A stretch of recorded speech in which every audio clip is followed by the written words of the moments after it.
What is the difference between an advance directive and a representation agreement? These are two documents that cover end-of-life planning. An advance directive is a directive that you author, and it is essentially a list of wishes that you have in terms of how you want to be treated, what kind of healthcare treatments you want to receive or do not want to receive. And this is something that can be delivered to your medical practitioners at a time when you're undergoing treatment. So that's what that does. A representation agreement will authorize a representative to make these decisions on your behalf under your advanced guidance. So you're essentially providing a set of instructions to your representative in advance, saying, yes, I consent to this type of surgery. No, I do not want this type of surgery. Yes, I'm willing to be relocated to such and such care home, or no, I'm not willing to go into a care home whatsoever.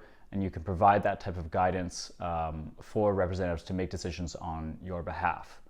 So there's some key important differences here. So an advance directive will be followed by medical practitioners, provided that the guidance that you have set out within the advance directive actually applies to the situation that you are within. Of course, medical practitioners can't apply whatever your directions are to a situation to which they are not relevant. So it's important to think about getting a representation agreement, because an advance directive may not actually be sufficient to honor what your wishes are when the time comes.